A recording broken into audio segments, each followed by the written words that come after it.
right, you guys, welcome to Taking Flight with me, Mike Rocket Blackstone. I've got a special guest today.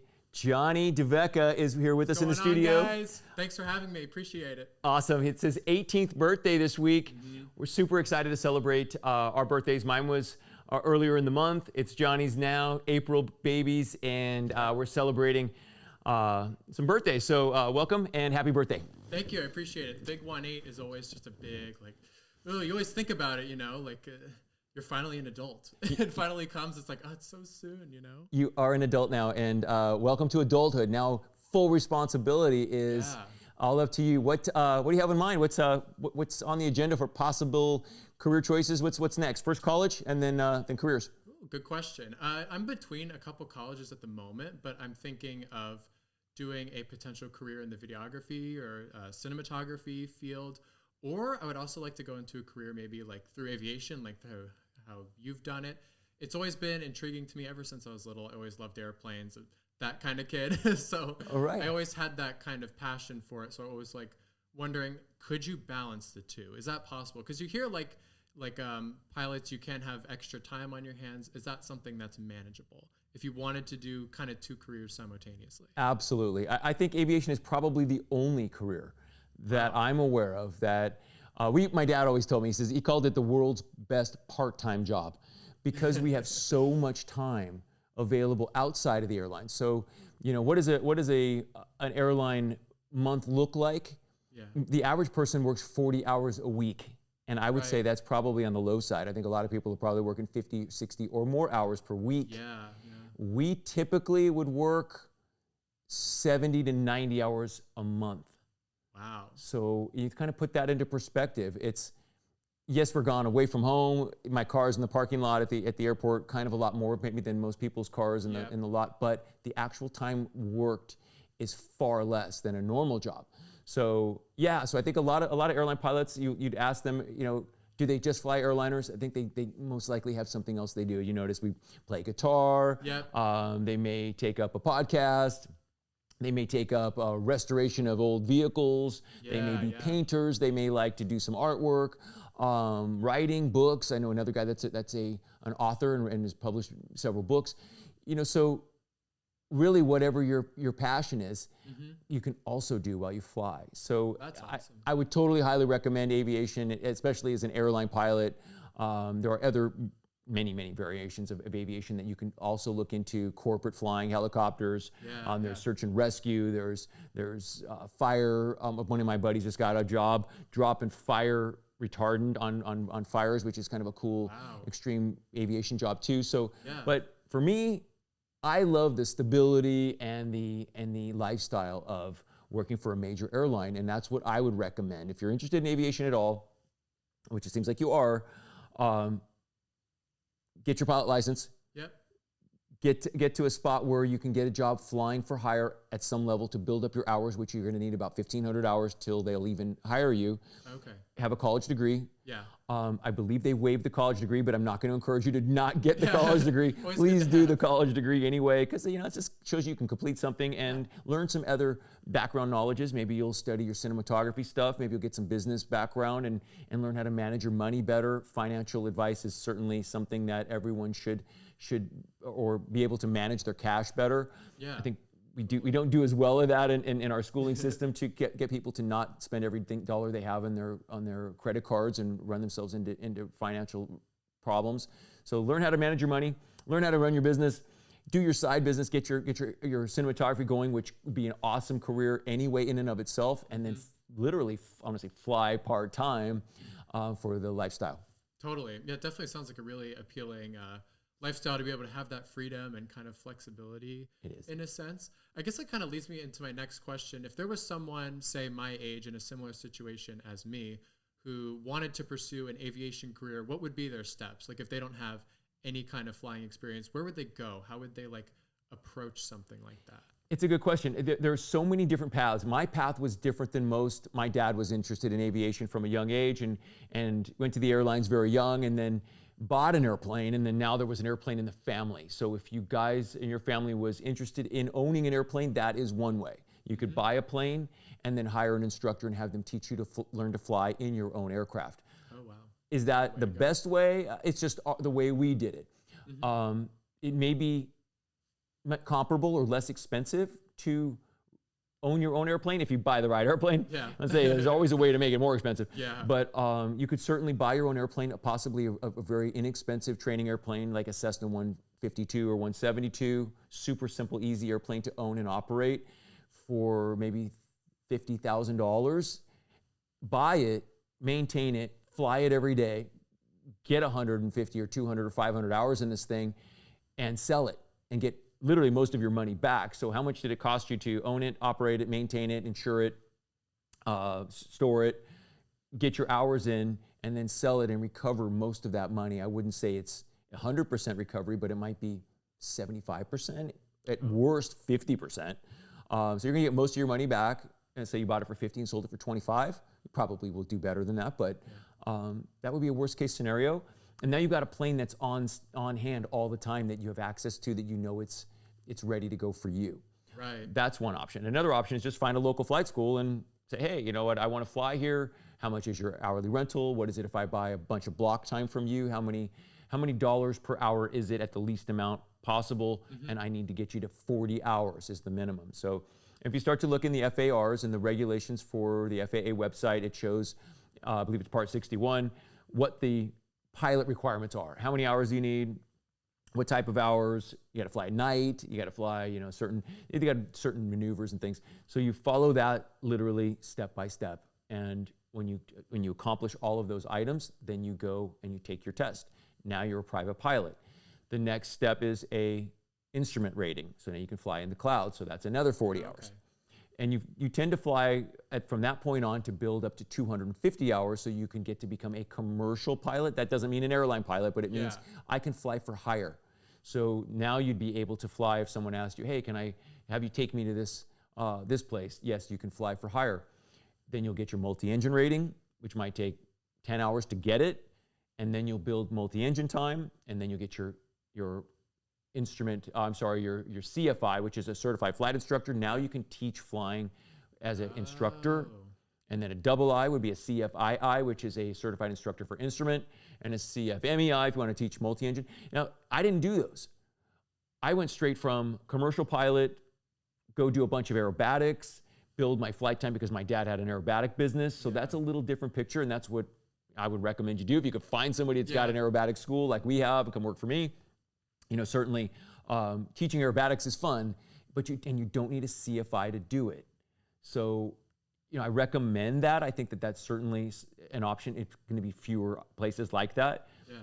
The more common way is to become a certified flight instructor and build time teaching new students how to fly, and them building time, and you're getting paid to build time. Then you get to 1,500 hours total time, 1,500, and now you can get hired at a commuter.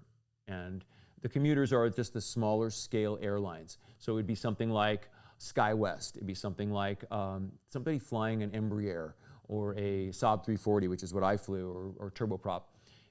Then you build time there until you can slowly get your hours up to maybe 2,000, say. Yeah. Get a left seat job flying that turboprop airplane or that airliner, and now you can get hired at the airlines. And that could happen literally in less than 5 years. Really? So, 2.5 to 5 years is totally doable. It took me a lot longer. I probably took a decade to do it. But I started younger and I trickled it out. And it took me longer because I was kind of going the more slow pace because I was younger. I couldn't get hired at 19 years old. You have to be 23 minimum. Oh, so okay. You're 18, so you've got a few years to go till you can get your ATP to get hired at the airline. So it's probably going to take you 4 years. And now you want to get all your hours up. So the day you turn 23, boom, ATP, you're ready. Totally. So that's starting younger does help. And I think that's where you have an advantage on your side, is if you were to start now, you could meter out the cost of it, take 4 years to do it, and be ready to pull the trigger when 23, 24 years old rolls around. You will get there eventually. That day's coming anyway, whether you get your pilot license and stuff or not. But you're ready. Now you'd be at the minimum age possible to get hired at an airline, which is almost what I did. I got hired at 20, almost 26. So I should have been able to do it 3 years sooner. I didn't, and whatever. But that's kind of my path, and that's what I'd recommend you do as well. That's very, very cool. And in terms of like you doing your work at the airlines and flying these really big passenger planes, have you had a favorite that you've kind of just stuck with and always loved to fly? Or what do you Great question. I think I love all the airplanes for different reasons. The plane I'm on now, which is the Boeing 777. Yeah. The triple, we call it. Pilots that fly it, we call it the triple. We've got two variants of the triple. Both are pretty awesome. The 777-300 is the bigger and the nicer one. So the guys that fly the 777-300 are the happiest guys. I think in the fleet, we call that the queen of our fleet in American. That's the biggest and nicest airplane that we have. Not because it's big, although that is cool. But the way it flies, it really flies nice. And Boeing has done an amazing job creating an airplane that has the lightest, most precise handling characteristics of any of the airliners that I've flown.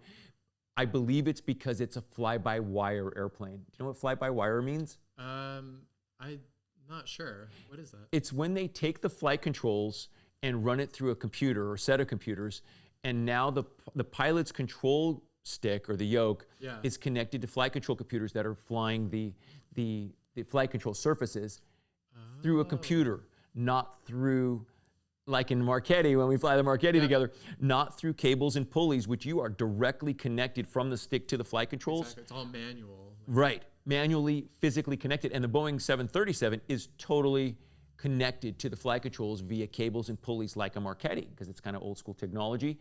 Yep. They boost that authority with hydraulics, which makes it feel a little lighter on the controls and nicer, but it is still literally physically connected to the flight controls. The triple is not at all. That stick goes into the floor and there's a box of wires or something down there. It doesn't connect to the flight controls directly, but you feels like it does. And it's got this beautiful light handling characteristics, even though the airplane weighs sometimes up to 777,000 pounds of weight. Wow. It has a very light handling controls. It feels nice in your hands.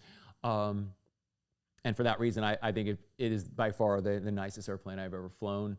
And I plan on staying in it for the rest of my career. I love it a lot. That is so awesome. Very cool. That's the plane you should go to. Totally. Get there. One day we'll get there. Yeah, you should. You should definitely aim for that. That's the airplane that I would fly if you have a choice along the way. And then meanwhile, you fly the 737 at some point too, this is the most populous airplane. Like there are more 737s in the world flying right now than any other airplane, I believe, airline-wise.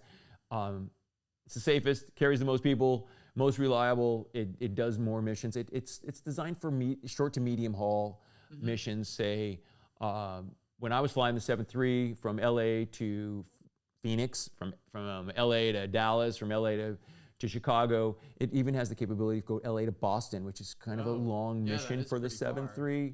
That to me, that's more of a wide body route, but it can do it now. In the old days, the old 73s didn't have the range to do a transcon flight. That's what we call a transcontinental flight. Yep. But the new 73s can do it, and it does a pretty good job at that. But for me, wide body, long haul flying is cool. To be able to get in a plane like the triple and fly it from LA to Sydney.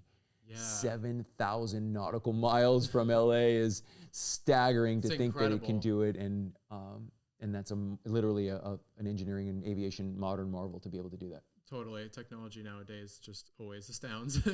So even with, I guess, older technologies or ones that have been around for decades, like with the 737, is that why you think it's one that's kind of been a staple for so long and why they're still being used today and kind of worked with a lot? Is it think it's just a reliability thing or just they've been around a while? What do you think is like the reason why they've been kind of the bread and butter for so long? The 737, yeah, it's made the news again recently.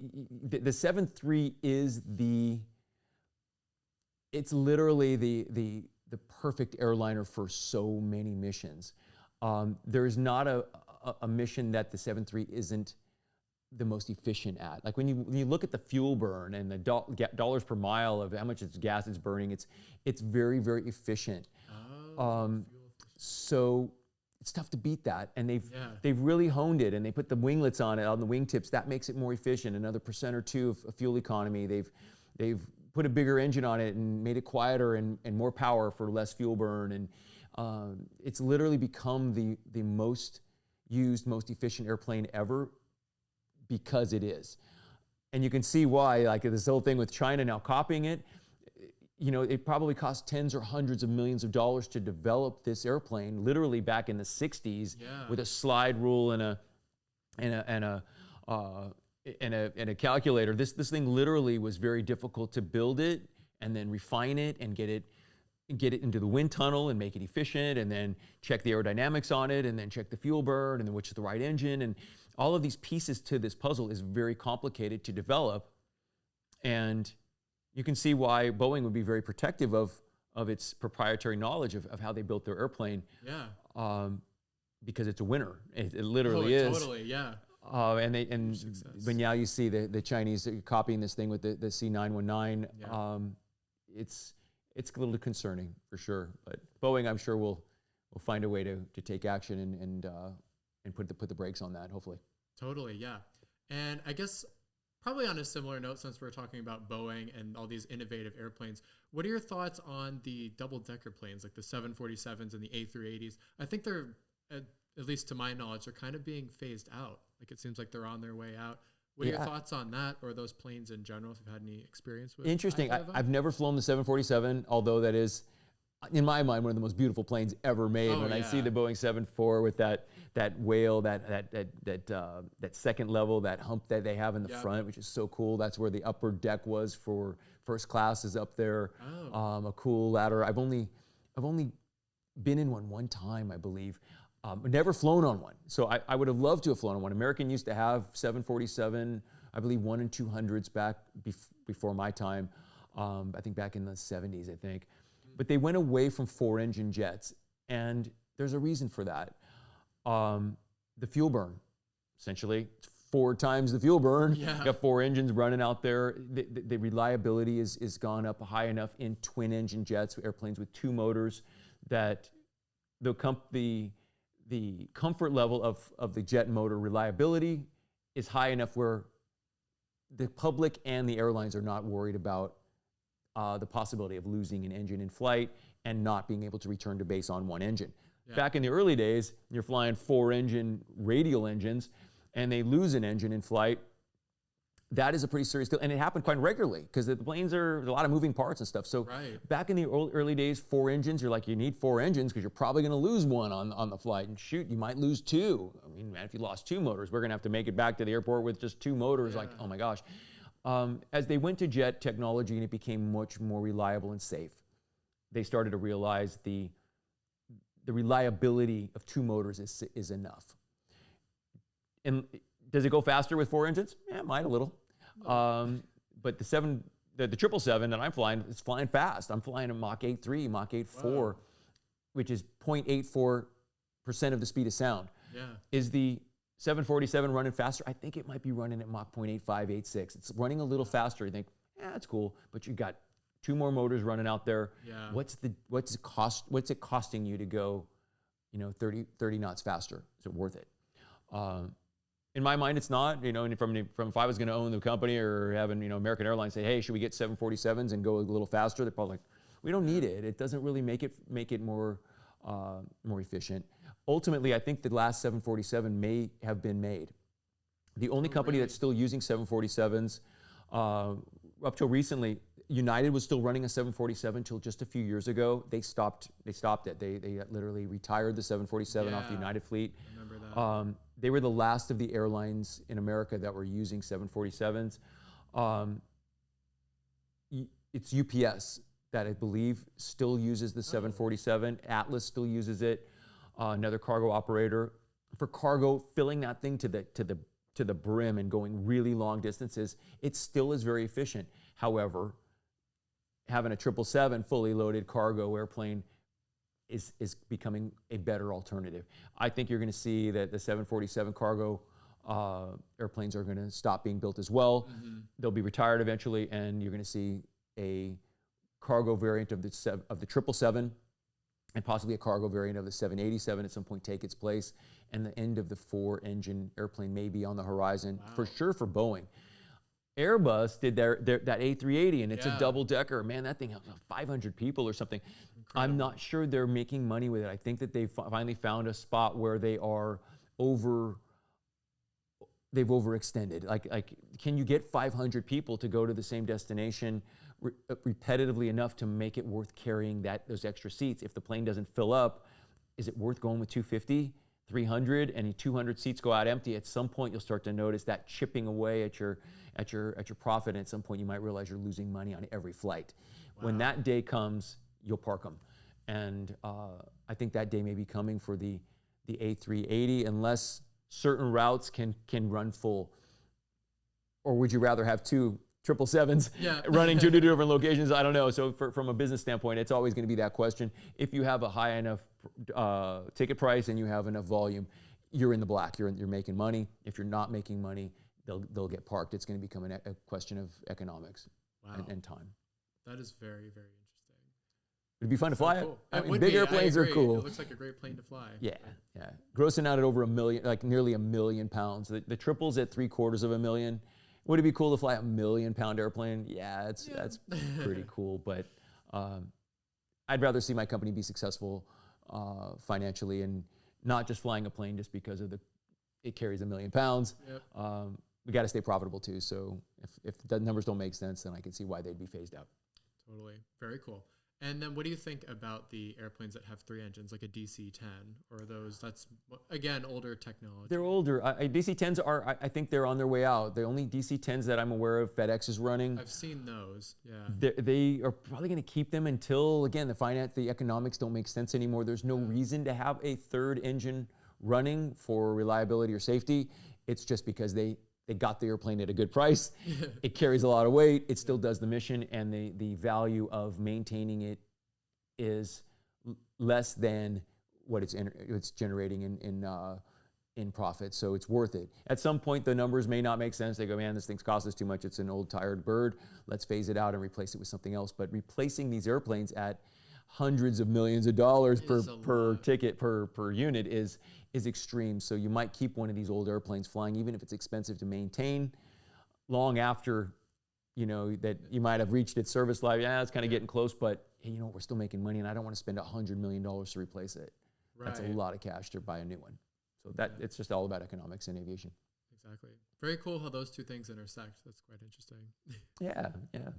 Very cool. Well, I appreciate you having me on. This has been a pleasure. It's been a really insightful experience. For sure. Absolutely. It's been my pleasure, Johnny. We will continue the conversation as you get started with your flying. We're going to continue our flying. I know we want to do a couple more episodes with you out there flying the Marchetti SF260 with me.